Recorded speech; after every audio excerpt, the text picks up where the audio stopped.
Hotspot, everyone.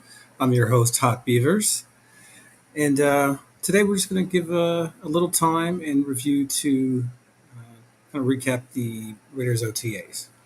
Um, Thoughts about the quarterback position, some of our thoughts on who we think might be surprise players this season. We got some late breaking news with Max Crosby getting a raise, so that's an interesting tidbit I'd like to talk about. So yeah, just what I want to hear everyone's thoughts and go from there. So excited to have everyone here, and looks like we got Western in the house. Salute Western, salute Raider Ryan. Thanks, brothers, coming on in. So wanted to kick it off with something simple. I'm sure everybody saw video OTAs today. There's a video going around of the quarterback drill. Uh, Ritter D, who will probably be on here a little bit later. He has an invitation. He should be on here a bit later. Um, had something to say about it. I think a lot of people had something to say about it. Um, so yeah, what are you guys' thoughts on what you saw today in the quarterback drills, and what do you think that means for the position? So that's the first question I want to think about. So everybody was out there throwing. For people that don't know, throwing at the nets. Um, it's an accuracy drill that they go through in camp.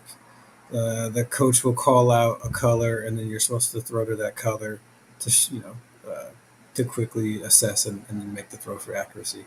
Um, I'm going to concentrate on the fact that Aiden O'Connell was extremely good uh, in this drill, um, and his arm strength does look improved from just little tidbits that I see of him throwing those what I like to call piss missiles. We call those piss missiles all over the field. So good to see. It's still early for some other quarterbacks, and so we'll see what happens from there. But yeah, that was interesting. Um, Wondering what everyone's thoughts are on that and what it means. Um, Also, it looks like I said, Max got a raise, well deserved. I think it's like a $6 million bump for the season. Um, this is new. It's late breaking. I'm assuming that there's going to be some sort of a cap incentive for the Raiders attached to this. We work in this deal somehow, but maybe not. We'll see. But yeah, I think it's going to be interesting to see what happens there. Um, it looks like uh, Dare Munford has the right tackle job completely locked down right now, which is not that surprising to me, actually. If you go back and look at some of my earlier videos of free agency, I didn't feel like right tackle was a huge issue for us. I felt like we needed to add some depth to grow because we didn't really have too much as far as depth at tackle, which could be a huge problem if there's an injury, which is why I wanted us to make sure that we got one in the draft. And DJ Glaze is exceptional. Even like Coker, who we got after the draft, also as for depth. So um, yeah, it's going to be interesting to see him in this new offense, which stresses kind of the outside zone. And so I can just imagine him lined up next to Mayer, causing serious problems. On those zone stretches to the right and that sort of stuff. So Raider Ryan, let's see. Let's go ahead and show this one. So Raider Ryan says, I heard there were some duck sightings at practice today. That you brought them. It's early. It's early. Sometimes people start slow. I'm going to concentrate on the fact that AOC looked awesome. I mean, he's out there looking really good. And even Anthony Brown Jr. didn't look too bad throwing those. So that's what we'll focus on. It's still early. It's very early. People are still figuring it out. it's fine. It's gonna be fine. I'm gonna say that I'm not gonna get too crazy about one practice thing. It's pretty funny. You can't do that too often in practice, or people start looking at you sideways. But yeah, he's had years and has been effective over years in the NFL and actual games. So there's plenty of tape on that. Does he throw a duck every once in a while? Yes. Yes, he does. But he's only got 24 interceptions. So it's not like he's out there just ducking it up. It's not duck hunt. Yeah, that makes me want to play duck hunt. All right. So, yeah. Um, Rage Ryan says, I like your optimism. I don't know if it's optimism. I think, you know, when it comes to coaching, realism is optimism, I think, because when a player does something good, that means that they can do it again if you can coach it out of them. Um, when they do something bad, it just means you haven't coached it out of them yet. So, yeah, you know, um, we'll see. This is all about improvement. It's off season. If he's still throwing it like that in the preseason, then that's gonna be an issue. But we'll see. All right. So, what do you guys think about Tyree the Tyrant, which is what I may start to call him from now on after seeing what he did to those bags? Um, he is going to be a serious issue, and I think people are starting to realize that now, rather than you know, uh, kind of overlooking him and saying that we got a bad value out of the number 7 pick in the draft, which I don't think that's how that went. Um, you know, I understand people that were frustrated with the fact that he wasn't fully healthy when drafted, and that was a risk. Um, but then you got to trust your medical staff. If they're telling you, "Hey, this looks good. It's going to be fine. It's going to heal," and then you turn on the tape and you see the stuff that he did in college, and you realize that you have a good defensive staff that does a good job of coaching guys up with hand usage and things like that. Um, seeing, so I expect big things out of him. I think playing in a more comfortable position for him now, which he is more of like a 5 tech, 3 tech player than a pure edge player. Um, and so I think getting more reps at a position where I think he's more comfortable, he's going to really flourish. And then, of course, I don't know how you block him because you got so many other people on the line that you have to pay attention to. That I think he draws a lot of single blocks, and that could be a big thing for him. Raider D says he didn't get the link. I emailed it to you, bro. I will try to text it to you right now. Hold on a second. But yeah, check your email, Raider D. And then hold on a second because I think I can just share it like so. Hold on.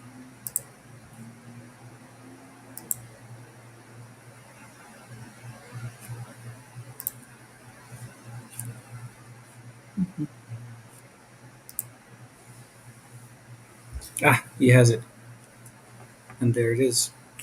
So we'll have Raider D in just a minute here. Keep it spicy. See what's going on with that guy. But yeah, Tyree, man. Sweet Lord. Like, he's making like Max Crosby look small in photos, which is strange to say. Let's see. I think we do. We've got a link coming in from Raider D, so he should be here shortly. And let's see what we got in the chat here, guys.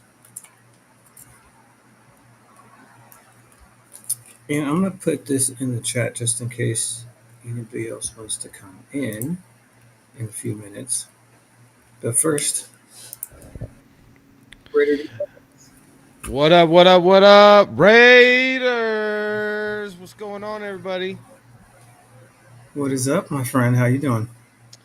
Good, good, good. I don't know. I did that link. It's still not giving me the option to do the Hmm, live stream simultaneously to that's weird.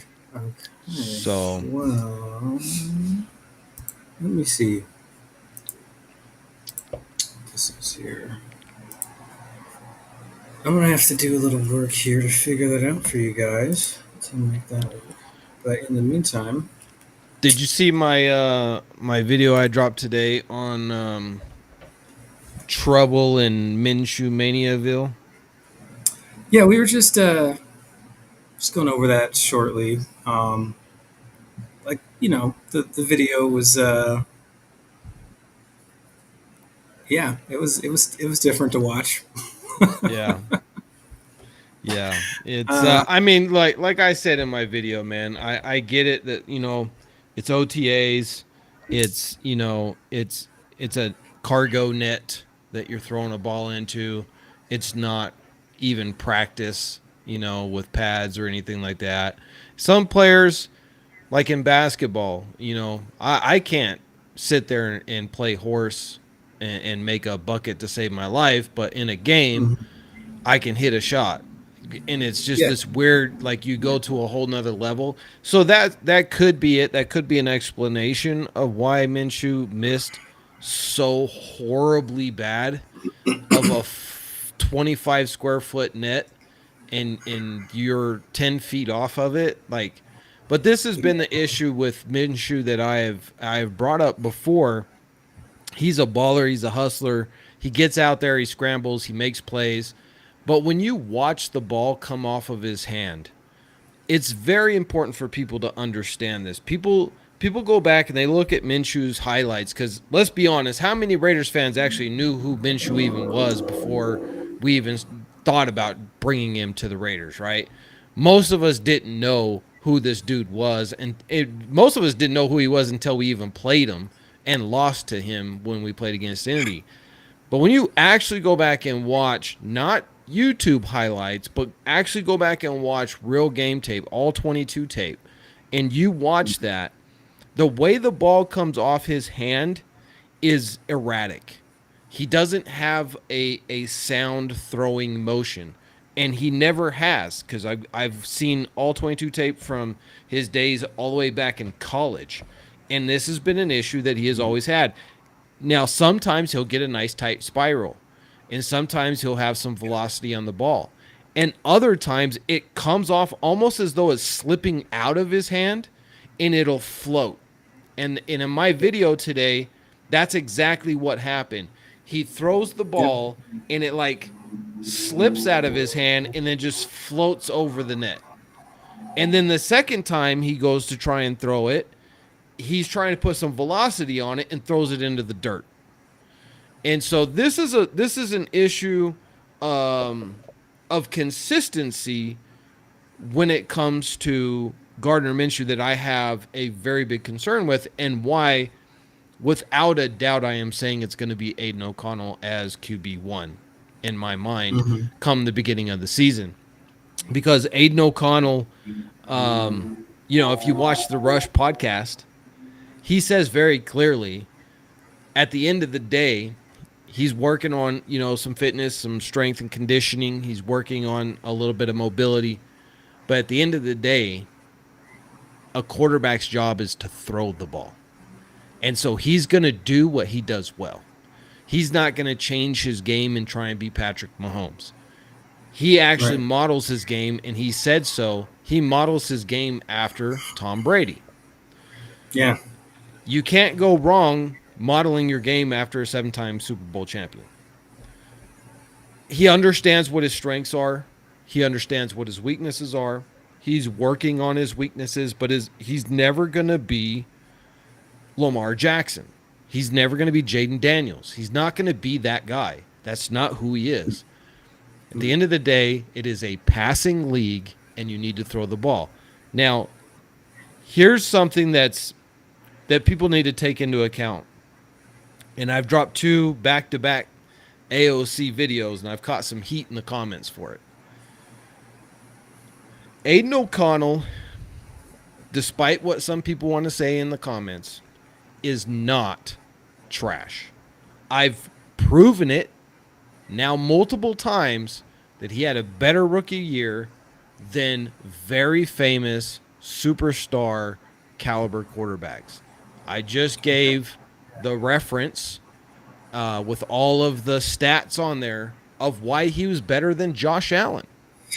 Okay. Yeah. I'm gonna say it, and it's gonna flame the chat, but or whatever. I don't care. He had a better rookie season than Derek Carr. Which I mean that wouldn't really suffice um to We gave squash him all of nine the years. AOC haters because they That they're call Carr lovers. AOC Derek Carr Jr., right? Oh So God. so saying he was better than Derek Carr, they're just like, see, he's really just Derek Carr. He's just mini Derek Carr. No, he's not. He's a different quarterback than Derek Carr. Oh, And absolutely. I think Yeah. he has a very high upside to him. And again, he may not. And I've said this repeatedly. What you don't know is what you don't know. You really don't know a quarterback until year 2 or 3. Ask any Yeah. quarterback that's played at that level, and they will all say the exact same thing. I've heard them say it. You cannot judge a rookie quarterback. CJ Stroud had a fantastic year for a rookie quarterback. He was in a great situation. Is he going to have a fantastic year this year? We don't know because he was a rookie. It could have been a rookie fluke. Things could have all just went his way. And this year, he may face some serious adversity, maybe some injuries to key players on his team, maybe some bad coaching calls, maybe something personal in his life, or maybe he's really not as good as everybody thinks because all of the pressure is on CJ Stroud right now to one up last year's performance. And that's a ton of pressure on a young guy to go out there and do it. So maybe this year he goes out there and he tries to push the ball too much and he throws more interceptions. Look at Drake May. In 2022, this dude was a Heisman Trophy candidate, runner up type guy. If he would have left and went to the draft in 2022, he probably would have been top 5 pick quarterback. In 2023, he had a regression year. In the NFL, it's 10 times worse. So we don't know if CJ Stroud's going to be a superstar, and we don't know if Aiden O'Connell is going to be a bust. And that's pretty much where it's at. So I'm just hoping that people can understand. And here's the other argument that we've had. And you know me, I'm a very argumentative person when it comes to people saying things that are just dumb. Aiden O'Connell's not the starter. Minshew is. Where are you getting these facts? Where Yeah. did you hear this? Please share a link with me that I can go and hear Antonio Pierce say that Minshew is the starter. He said nothing except the opposite. And I had one guy tell me, "Well, if you don't know that Minshew is the starter, you don't know football." Okay. I guess I don't know football because the football I know is when the head coach in the middle of the season benches a $28 million a year quarterback named Jimmy Garoppolo who's been to a Super Bowl and puts in a Hmm. rookie quarterback and says he's the starter, and he has yet to come out and say he is not the starter at any point, at any time through the entire offseason. My understanding of football is that guy's still the starter. And Yeah. when the coach comes out and says he's earned the right to take that first snap, and they say, "Oh, well, that's just in practice. He's earned the right."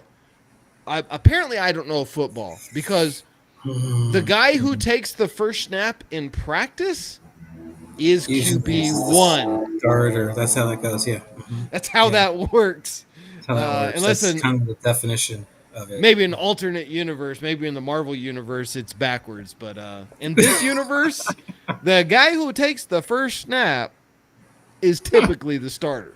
In Bizarro World with Wario in that, is that Yeah. work? So Wade Whitney, thanks for being in our in as a guest series. So he says O'Connell is going to be QB1.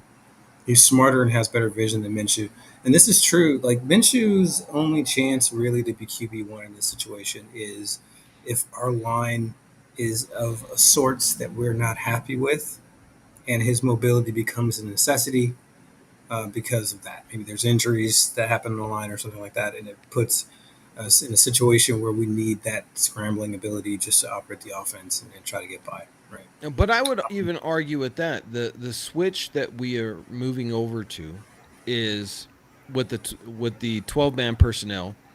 Um, you're gonna see a lot of three-step drop back pass, which Hmm. means he's gonna be getting the ball out of his hands quickly.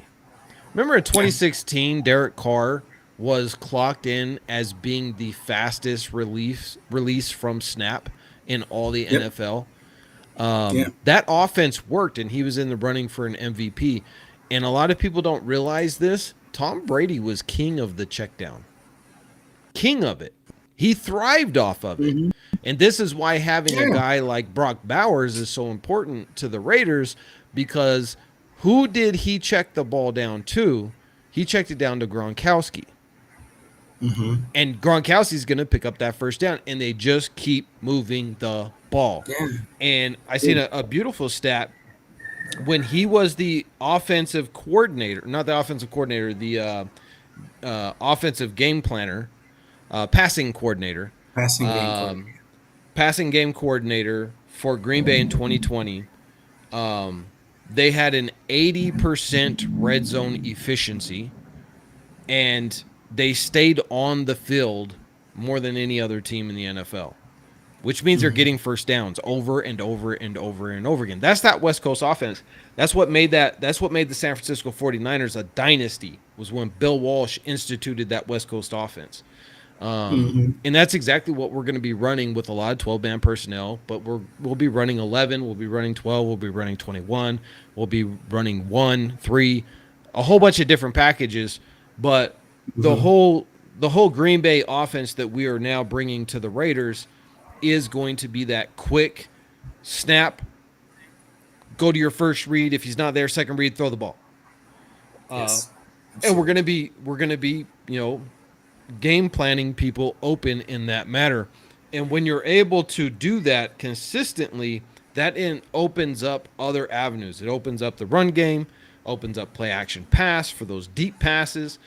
There's so many things that you can run off of that. But the bread and butter is gonna be checkdowns. You don't need Gardner Minshew for that, because Gardner Minshew needs to run out of the pocket and make something happen off platform. But if your offense is geared towards releasing the ball within 2.8 seconds of the snap, Hmm. that's Aiden O'Connell. That's it. Yeah. And he can see over the line, which Minshew has a hard time with, right? So he can see the Okay. passing lanes better to get those slants in the Yeah. right position, right? He's Minshew's Not that six Minshew's like a one. midget. I know he's six He's one. 6'1". He can see over the He line is. just He can. Well, fine. He he can has to see over the move to line. see running lanes. I mean, be honest. He has to move to see running lanes at 6'1" when you have guys that are 6'6" standing in front of you. Right? It's a little bit harder when you're as tall as Aiden O'Connell is. It's an It's an advantage. advantage. It's an advantage. Yeah. It's not much. I mean, we're not talking. It's not like It can be AOC 6'8", right? no, But but it's three substantial. inches is It three does. three Yeah. inches gives you a little bit more of a vision Yeah. and a clear path Yeah. to throw that ball. Yeah. So I don't think that there's a snowball chance in hell that Gardner Minshew starts week 1 against the Chargers. Which Barring injury. Barring injury. I just which don't is see a it. great. Today is a great day for Raider fans if they really understand what just happened, because Gardner Minshew, who is a you know you know fringe starting level player, one of the best backups in the league, went to the Pro Bowl last year, looks completely outclassed by Aiden O'Connell right now. Yeah. I want you guys to let that settle in and what that means. Okay, it does not mean that Gardner Minshew all of a sudden got worse or that he is not a good football player. Okay, what it means is that Aiden O'Connell is just that much better than a baseline starter. Okay, so I think we have something here, guys. There's the racetrack.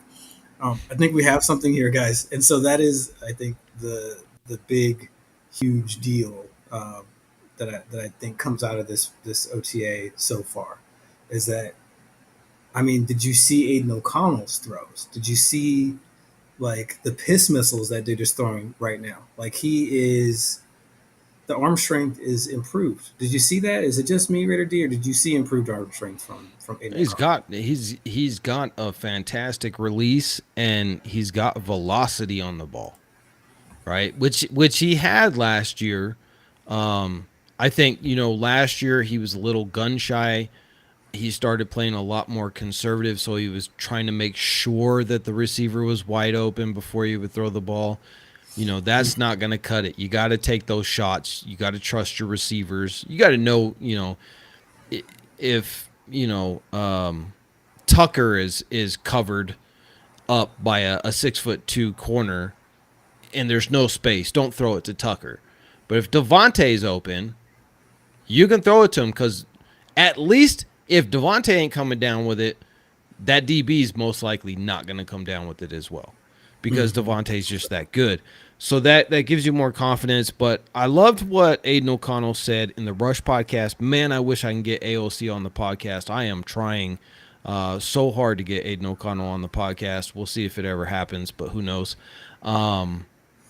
What I loved about what he said was, this off season they were not allowed to even have footballs in the stadium. Like literally, apparently there's a rule in the NFL, until OTAs you can't actually even have a football in the stadium. Now I don't know if that means that they literally have to like take all of the practice footballs out of the stadium and store them off site somewhere, or if they just have them like Wow. locked up in a janitor's closet or equipment Yeah. room. I don't know how they do that, but he said that they were literally, him, Tucker, Devontae, Jacoby, they were literally going to the park down the street from their house and practicing all off season together at the park. Yeah. Yeah. That's That's why they do. dedication. Yeah. Yeah. I think, as much as people like to frown on it, frown on this player, Derek Carr was very famous for taking the receivers out and practicing on his own in a park all off season to get things together. So good to see that And condition, and that that gives you a tradition continue. huge leg up as Yeah. the quarterback over your rival, right? Because Minshew didn't get that opportunity.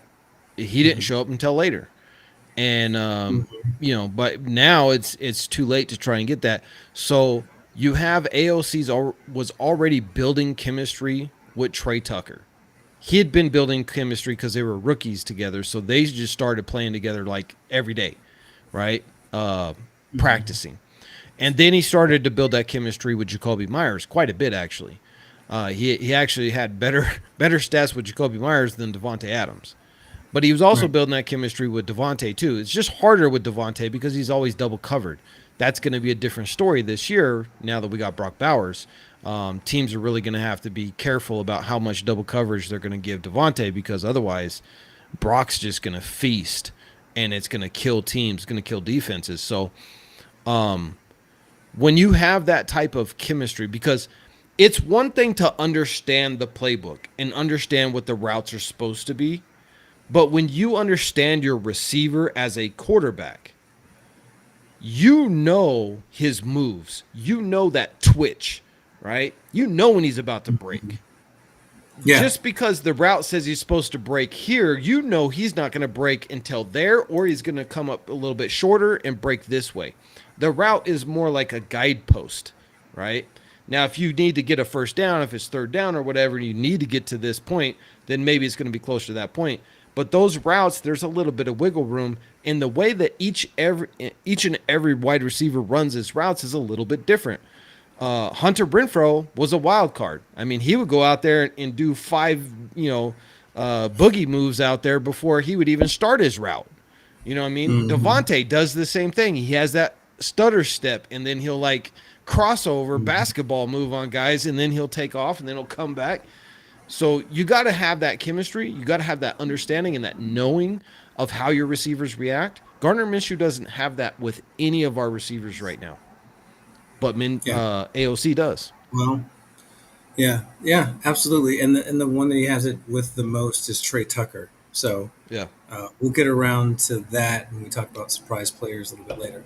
But Raider Ryan says, I did see AOC pat the ball too many times before passing it. His accuracy is great, but he'll have a lot of sacks this year unless he works on that. I'm rooting for AOC to continue to develop. Here's the great thing about that, and people get on him about the sacks, and rightly so. But how many Mm-hmm. times did he get sacked in his last 5 games? He cut his Yeah, sack ratio in that was my half, point. Yeah, right? exactly. So That's that's the progression that you want to see. Now he's going to have a full off season as QB1 and all those first team reps, build all that chemistry. And here's the another beautiful thing about him. I don't care who you are.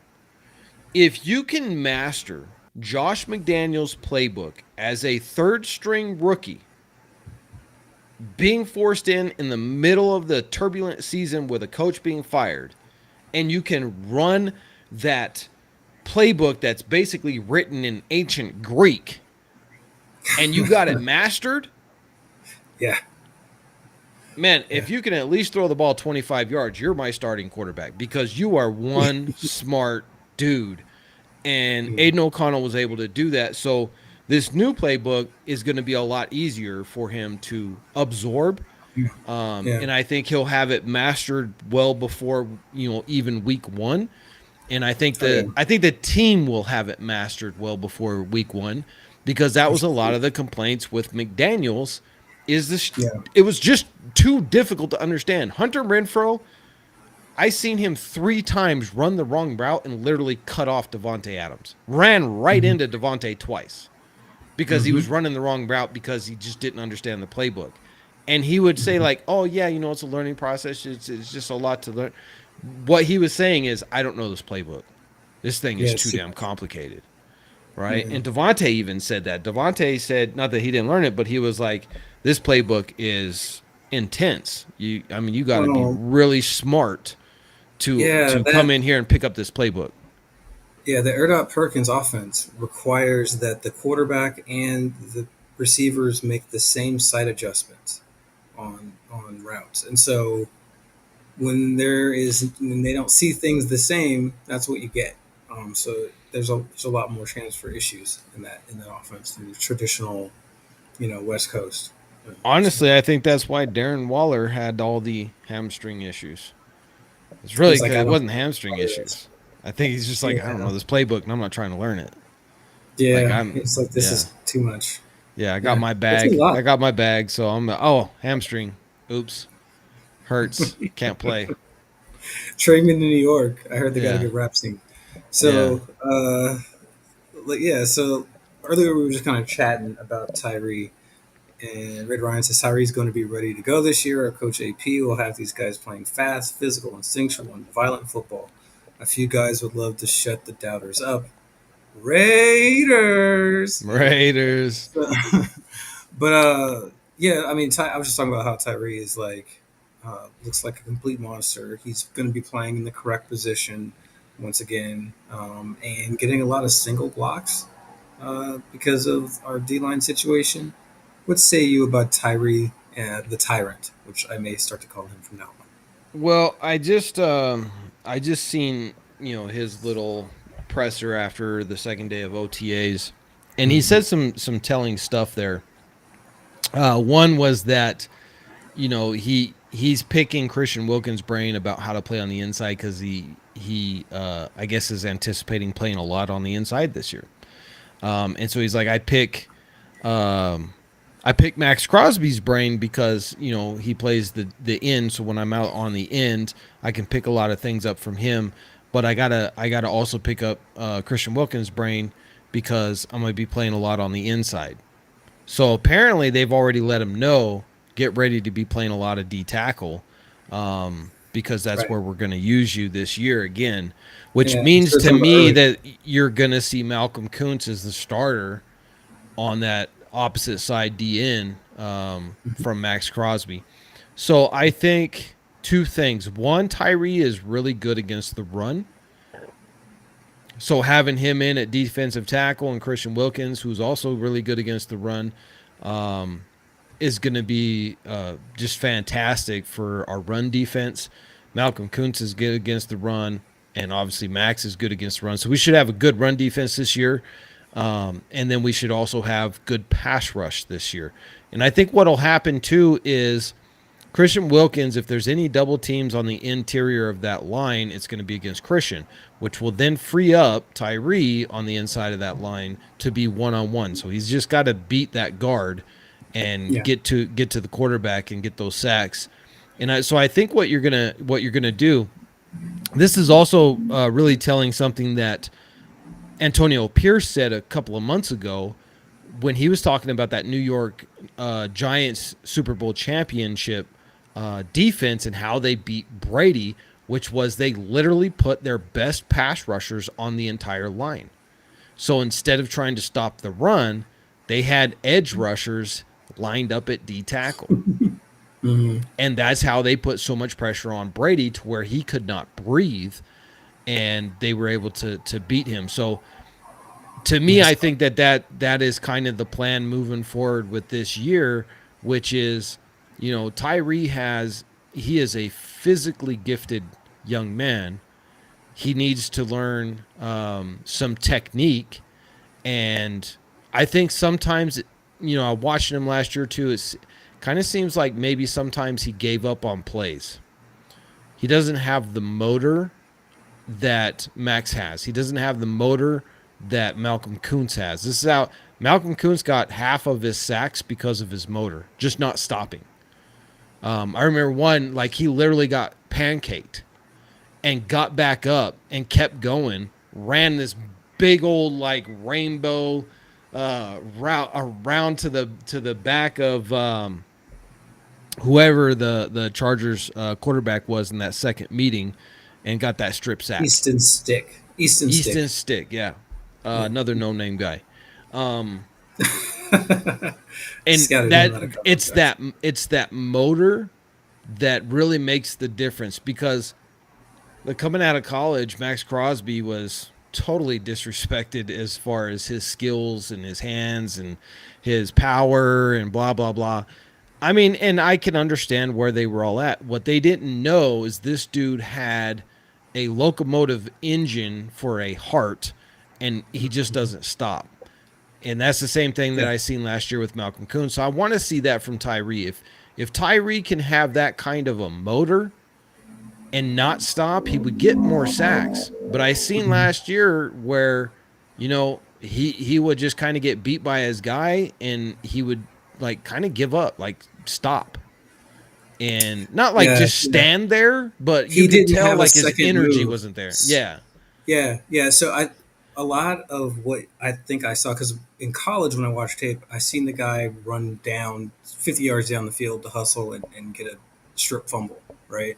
But what I did see, what I think you're talking about, is him not having a pass rush plan after his first attempt. And then once he gets stymied, kind of looking confused and not knowing what to do next. Um, and so it'll look like you're pretty much giving up on the play because you're just kind of like running into the guy and you don't really have a plan after that. And there's not much. When you get into the NFL as a pass rusher, the difference is stunning between what you went against in college and what you're going against in the pros. We've talked about this. I know Yeah. you feel the same way. I mean, Yep. the pass blocking, the hand usage, the tricks, the athletic ability of the players that you're going against is orders of magnitude better than what you went up against in college, and it can really shock players. Couple that with being um, played out of position and having expectations not fully healthy on on that foot at the same time, and I think it's a prescription for what we saw last year, right? But we did see it start to turn around as he got more healthy as his year went on, and after Antonio Pierce kind of changed the whole atmosphere in the locker room to where I think failure is more of an expectation of a pathway to success than an embarrassment like McDaniel uh, was making it, which was a huge problem, right? So yeah, that's Yeah, that's this my is thought. this is why, like, coming out of the draft, I was higher on Jerzon Newton than Byron, because Jerzon had superior hand fighting technique and a plethora of moves.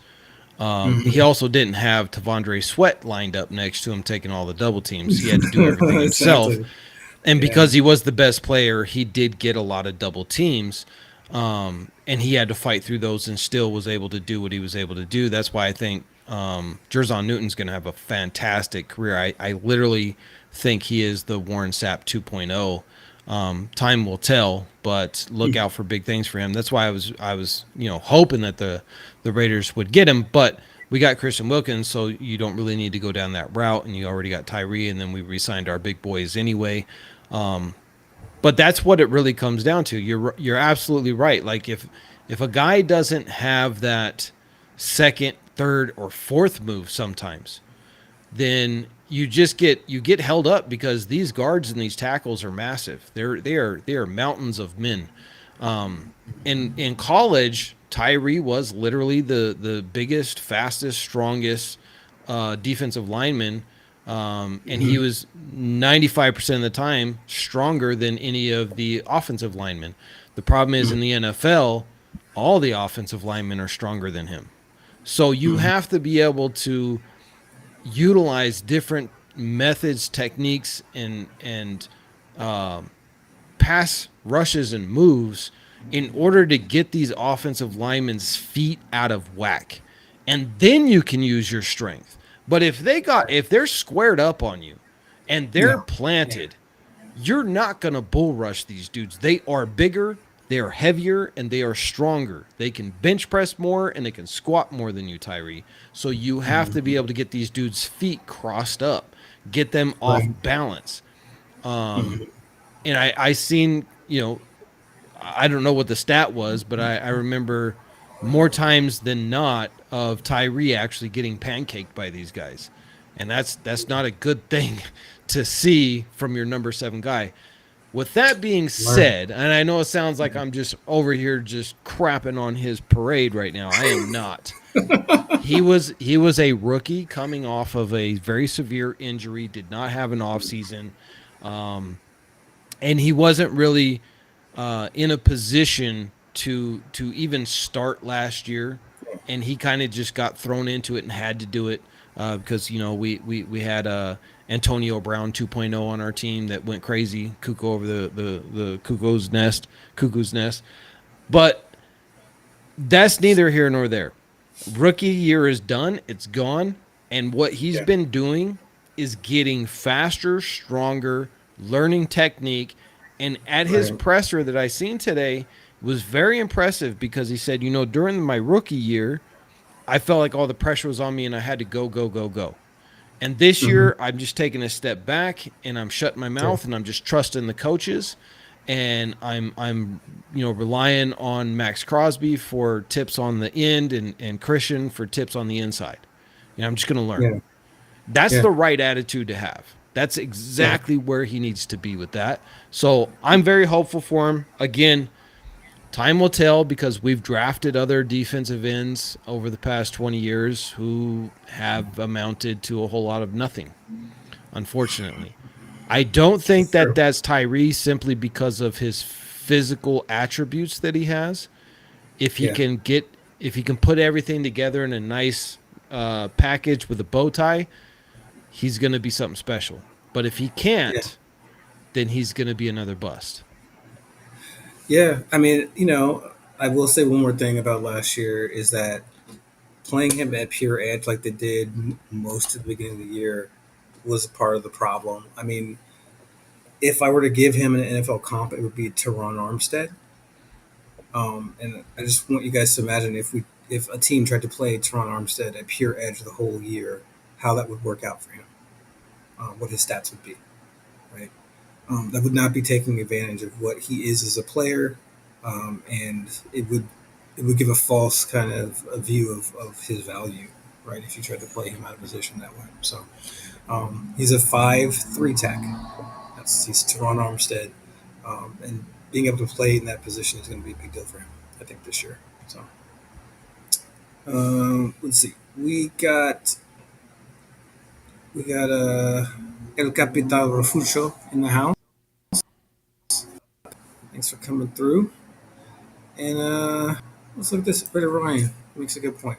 He says he can't wait to see what the franchise is going to do during the season to pay their respects to the legend and original Raider, Mr. Otto, 00, the GOAT, Raider in peace, at least a double O patch on the jersey. I think the whole league should have a double O patch. That's just my feeling on it. Um, just because of how original he is, how much he means, uh, and how great of a player he was. But you know, whatever. Yeah, We'll I think see. they. I mean, there are some players who had such a big impact on football, on the NFL, on the game itself. Jamato's one of those dudes. He's not just Mr. Raider. I mean, he is Mr. Football, right? I mean, he's one Yeah, of the original NFL players. yeah. And for So a much guy of it. like him to never go out of a game in 15 seasons, he literally Yeah, he literally he got had pieces. his helmet broken, um, his right or left eye went blind, Right. broken For, cheekbone, broken for nose, like he was blind for like 6 months, right, or something six crazy. months. He didn't go out of that game. The No. dude speared him in the face with the crown of his helmet, smashed his face guard right into his face, broke his cheekbone, broke his nose, broke something else, went blind in his Hmm. eye. They Yeah. went and got a new helmet and went right back out. Did he just He put an eye literally, patch on? yeah, he literally said that um, there were times where, and this is back when football was like nasty. There were times where he didn't recognize his own wife. He would Yeah. go home after a Yeah. game and did not know who his wife was because he Short had term a amnesia. massive concussion. The next week he would be right back out there. So Yeah. I mean, I mean, literally had to have both of his legs amputated because of 70 surgeries post football career. 70. And they got infected. He had to keep having so many.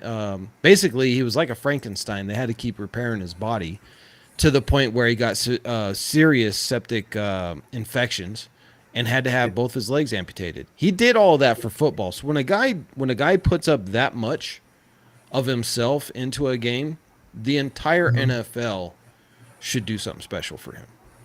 Not Yeah. just Raider I Nation, mean, but the whole NFL deserve. They owe him. They yeah, owe his family. absolutely. Absolutely. I mean, he's also probably one of the, maybe the greatest AFL player of all time at the same time. So just putting it out there. Western says, I think for sure at least we'll have a Jamato patch. The rest of the info should as well. Simply legendary. Absolutely. Yeah. Here's Um, here's a thing. So when they had on the Rush podcast, um, they were talking about their Mount Rushmore. It's a segment they do on their podcast. Who's on your Mount Rushmore, and they'll have different players on there. And they were asking AOC for his quarterbacks, and he gave them. They were talking about these guys, and they're all putting in modern day players. And I can't remember his name, but one of Max's little co-hosts, um, he was like, because these guys are so much more athletic, they're so much better, blah, blah, blah, blah. And I'm just like, you know what? Take any one of these current players, anyone, even Max Crosby, love Max Crosby, put him in 1960 and have his face smashed. Does he stay in the game? Blind. Absolutely. Does he stay in the game? No. No. I mean, out of Well, all of them, maybe Max is crazy enough to do it, but 99.9% of them are, I'm going home. I'm going to the hospital, right? Injuries now, a guy gets turf toe, misses 4 weeks, 5 weeks. yeah. A guy gets, a hamstring, 5, 6 weeks. You don't see him. Jim Otto, blind in one eye for 6 months, never missed a game. They just don't make them like that anymore. And so that's why I'm saying, like, maybe these guys are more athletic. The nutrition is better, that the training is better, everything else. But the physicality of the game in the 60s, 70s, 80s, night and day difference to what we see on the field today. Yeah. Night and day No, difference. it's I mean, they take you into the tent and take you out of the game if you get a scratch on your finger. Back yeah. in Jim I Otto's mean, time, it was spit on it and rub it in the dirt, get back to playing. You know what I mean? yeah, or like Jack Youngblood, uh, Yeah. just broke his leg, and yeah, Just broken keep playing. tibia, whatever. We'll play on that. No biggie. Even not even like, I guess he's old school now, but like Troy Aikman, perfect example. Mm-hmm. This dude got knocked cold out in a game. Cold. They literally, like, he was in a coma. They had to take him to the hospital. He woke up in the hospital. Yeah. And he had no idea what had happened. And they had, like, he didn't even remember getting hit.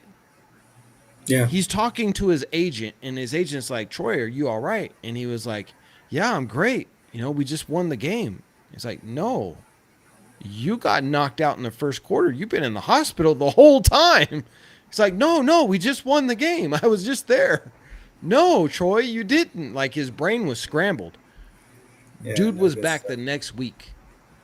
Yeah. The next week, Yeah. played the That's next how it week. was. That's how You it know what I mean? was. I mean, it wasn't too long ago that Philip Rivers played a playoff game with a torn ACL, guys. Yeah. But So nowadays, it's getting more and more rare. It's to the point now, and like you and I, we interviewed the legendary Bruce Wilkerson last week, and had him on my show. yeah. And the medical care that the players get today is much better than what they used to get. The compensation that they got for their medical was terrible back in the day. It's getting a lot better now, thanks to all the bargaining agreements with the former Players Association and the current Players Association, bargaining with this $600 billion a year enterprise called the NFL. And Yeah. that's good. Like, I advocate that. Like, we need to have that. But we also need to keep in mind that the game that is being played today is not what was played at all just 20 years ago.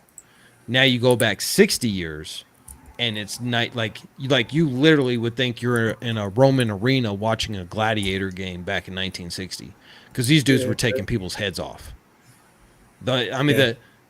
the only thing that was missing was actual live lions ripping people apart. Yeah, man. Deacon Jones and the head slaps and all that good stuff. It was Yeah. definitely a different time, man. Different time. Jack So, what Tatum. do you, Jack Tatum? Oh my God, man! People literally could have died. Yeah, the Um, assassin. the assassin. Right? So what do you think? Did you hear about the little receiver we signed, Alex Bachman? You know anything about him? Do you want to I heard, I seen Mitchell Brent's talking about quick it. little I did dude? not stop to really take a look at Yeah, him.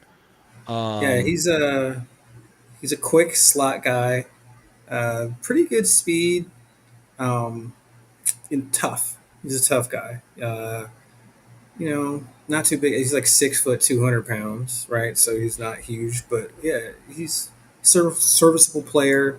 Um, going to come in and challenge and give some more competition in camp, and you never know what'll happen or what happens if he gets stashed in the practice squad or something like that. But yeah, I mean, a good overall athlete, not a blazer, but good hands, tough player, good route runner. Yeah, that sort of guy. So just guys, good thought. I seen a message on the message board on the Facebook group, the Silver and Black Nation Facebook group. If you guys aren't members, if you're watching right now, go check it out. Silver and Black Nation Facebook group. We're the Mhm. official podcast over there.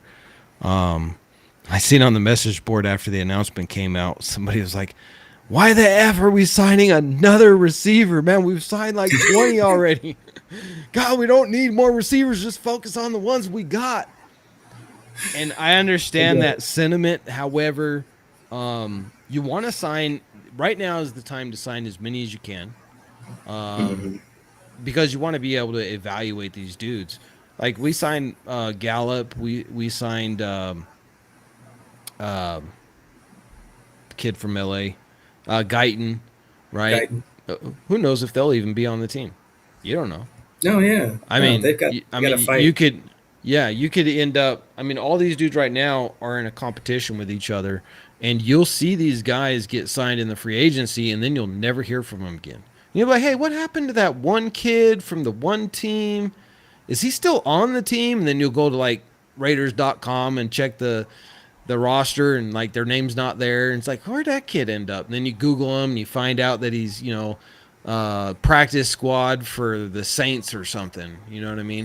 So Mm-hmm. that's common every single year. Teams just load up on these players. In fact, I lived when I was 12 next to a guy. I can't remember his name now, but at the time he was signed with the Vikings, and it was the off season, so he was home, and Yeah. then he would come out and he would play with all of us kids and throw the ball around. And we all thought it was cool because he's an NFL guy, but I mean, he was like a third stringer at best.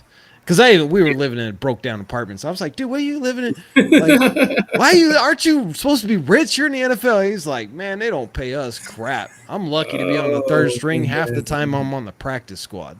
So Mm-hmm. he's like, besides, this is my girlfriend's house. It ain't my house. So, but that just goes to show, like, he even told me while we're sitting there talking, and he's like, yeah, I've played for 9 teams in the past 4 years. I've been Mm-hmm. signed to 9 teams in 4 years. And Yeah. he's like, I'm hoping one day I'll get a starting position, but I doubt it. These other guys are just more talented than me. They're bigger, faster, stronger. So that's what happens. These guys get signed. You go through the off season, you evaluate them, and then you cut 60% of them, and you Yeah. keep 40. Yeah. Yeah. Western says, speaking of our receivers, I really like Tulu Griffin. He's a undrafted free agent. Another guy fighting for a spot on the Yeah. roster. You have your favorite uh, undrafted free agent receiver out of Yeah. Tennessee, Romel. right? Yeah, Romel. He, yeah. So he's another guy Because fighting for the spot. yeah, I did. I think he's gonna make the team.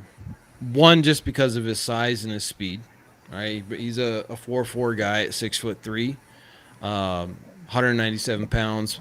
Probably going to be somewhere around 200 to 205 pounds with NFL diet, training, all that type of stuff. Mhm. There's some question marks with him. Like contested catches, he's not that good. His stats are actually pretty horrible. He's under 50% on contested catches, so he needs to work on that for sure. But other than that, I mean, the dude could be a serious gem. He didn't get a whole lot of playing time, but I mean, he had 1,400 yards on I think 83 or 86 catches combined. Yeah. 1,400 yards on only 86 catches. We'll say it's 86. That's a pretty darn good stat. You know Yeah. what I'm saying? And his Yeah. and his run after the catch is really good. So he's able to avoid the immediate tackles and pick up yards after the catch. So I think he's going to make the team. He's definitely not going to be a starter because he's a rookie, and we don't need Yeah. him to be a starter. We got our starters already, and I think veterans like either Guyton or now I'm having another brain fart. Gallup. Michael Gallup. Gallup. Yeah. I always think of a horse galloping when I think of his name. Yeah. Right. The Gallup guy. They'll Yeah. probably end up with a starting position or a rotational position, and then I think our rookies, they're going to stay on the team. I think that they have a higher upside, and you want to develop them. So Mhm.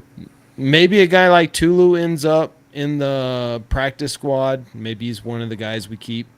protected, but we already got a Tulu already named Trey Tucker, and it's Mm, he's going into his second year. He has chemistry. right.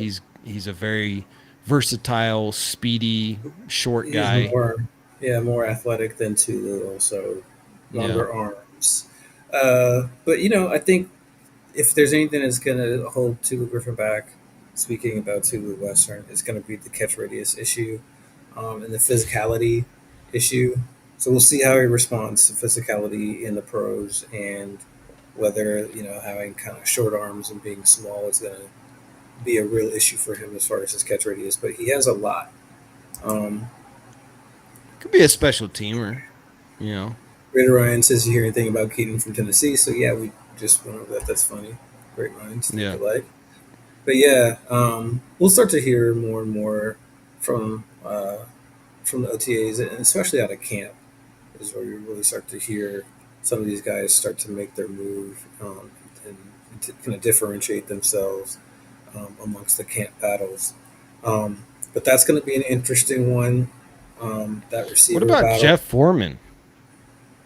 Yeah, Jeff Foreman's interesting. Because I don't know anything about him. So Foreman is kind of a big, fast, more of a deep threat receiver. And I wouldn't say necessarily fast, but he has good long speed. Kind of more of a build up speed guy. From what I know about him, but is he going to do much? Probably not. Um, he's the kind of guy maybe you develop him on the practice squad because he has good overall kind of size speed ratio stuff going for him. But he's not that big. I mean, he's only 6 foot tall and 186 pounds. Yeah, I mean, it's bigger than Trey Tucker. Trey Tucker's yeah, only yeah, 5'9". yeah. But he's got good size as far as your undrafted guys who are going to play on the outside or whatever. He's not huge, but he's got good speed, um, and he's good at tracking the ball down, down the field. So we'll see what happens with him. But is he going to do much? Probably not. Right. One thing I'm excited to see this season is how these new kickoff rules are gonna play out because nobody's done it this way. And our special teams coach on his presser day was talking about it, and he was like, you know what, Mm-hmm. we're all just trying to figure it out right now. And Mm-hmm. Daniel Carlson, sometimes he's winning that battle, and sometimes the return unit's winning that battle. More often, Daniel's winning it though, because he's just such an accurate dude, and he can place the ball pretty much wherever he wants. Mm-hmm. But he said like it's gonna be completely different because in the old way, by the time these guys make contact with each other, they're already running at 16, 17 miles an hour. Mm-hmm. Now they're only going to be running at 6 or 7 miles an hour when they make contact. Mm-hmm. And so Mm-hmm. the blocking and the ability for the return team to make big plays, the potential there is a, Yeah. a, a lot bigger.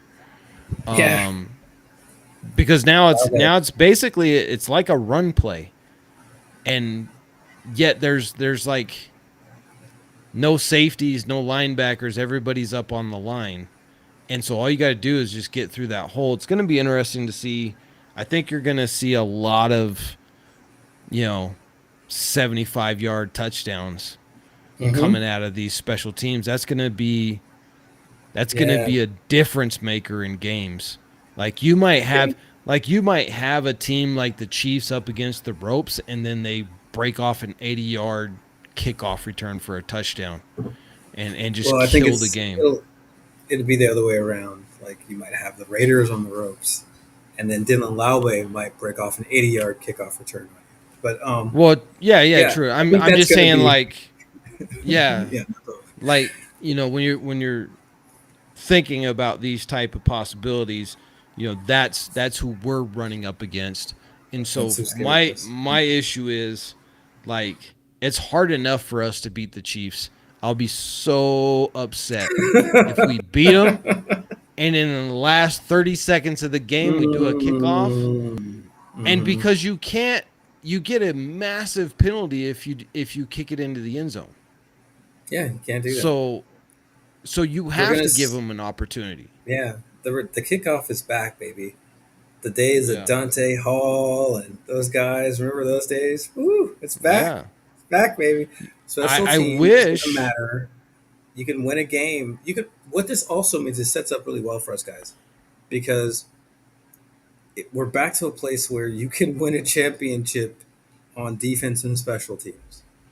Yeah. Know that the Baltimore Ravens won their championship not just on defense, but they had the best special teams in the NFL, and their special teams is a weapon. They were like consistently getting long returns deep into opponents' territories to set up, guaranteed field goal drives for their offense and put them ahead of the sticks and put them ahead of the game. Um, with this added and the kind of players we have that can return, you can build a team where the offense is just a little bit less important when you have the ability to score like this on special teams. So, and Dylan Laube, watch that name because man, he's going to get a chance to do some pretty good stuff in return. So, Dylan Laube is the is it correct Laube? pronunciation. It's Laube, No, it's not Bay. not I like Bay. It's Laube. Laube. It's cool. All right, we're He going may, Laube.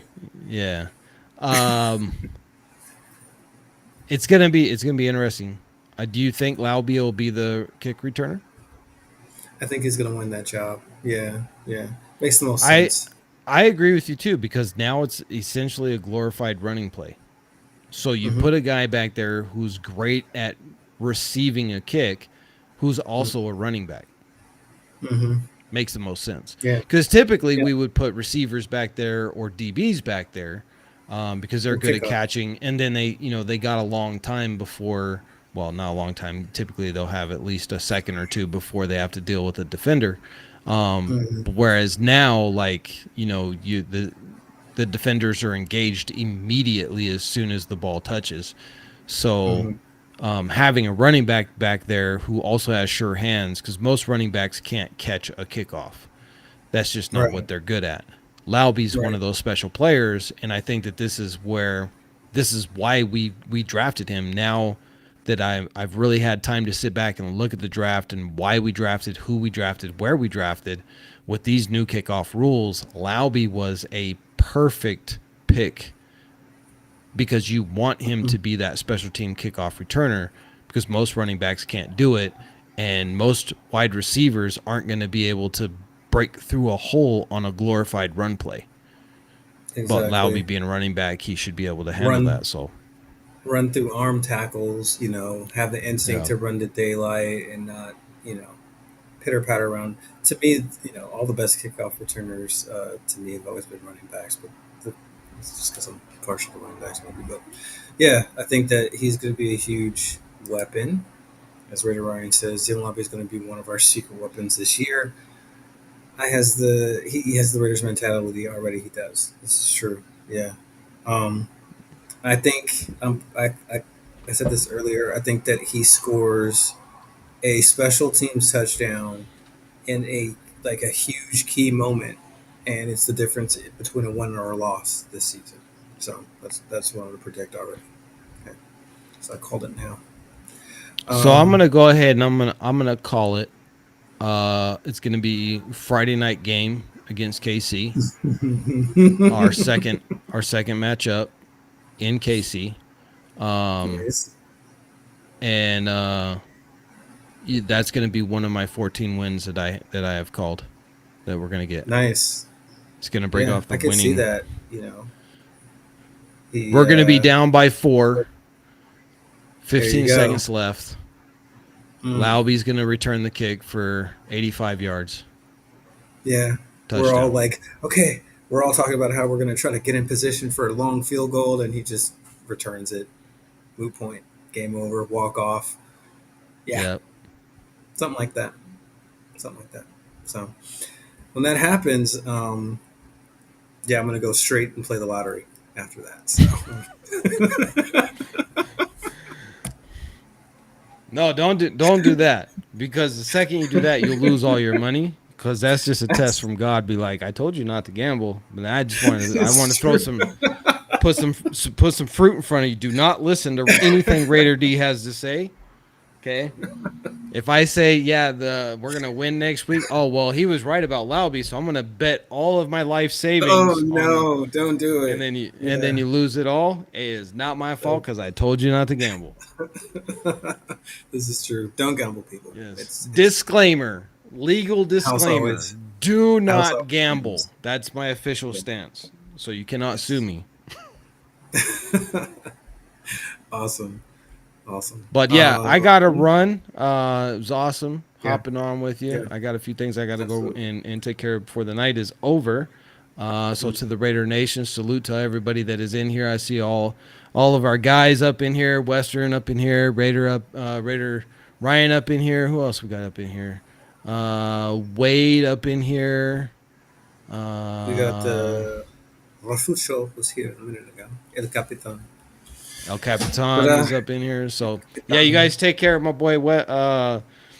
Um, Up here in the podcast with the RaiderNation Hotspot podcast. You guys keep it up. Hit those like buttons and show him some love. If you have not subscribed to his channel, please subscribe to his channel because he's an awesome dude and creates awesome Raiders content. He's also one of my friends. He comes on my podcast all the time. If you don't know who I am, well, I guess I'm Man, not Raider that D famous. podcast. Come on, man. We all know who you are. Yeah. Yeah, Yeah. yeah, Yeah. yeah. I do have Sanjeet is supposed to come on the show Monday. So Sweet. I'll have a special guest with Sanjeet coming on the show Monday. Still Nice. trying to get some other guys on. But yeah, it's going to be a lot of fun and just let's just keep going. Keep going. Yeah. All right. All right, guys. Okay. I am out. Thanks for coming tonight. Yeah. Go take care of the family, man. Have a good night. Raiders. Yeah. All right. All right, man. So yeah, everybody, thanks for coming. Thanks for stopping by, and this was awesome. We will be back tomorrow night. So go ahead and sign up for that. And until then, stay hot. Good night now.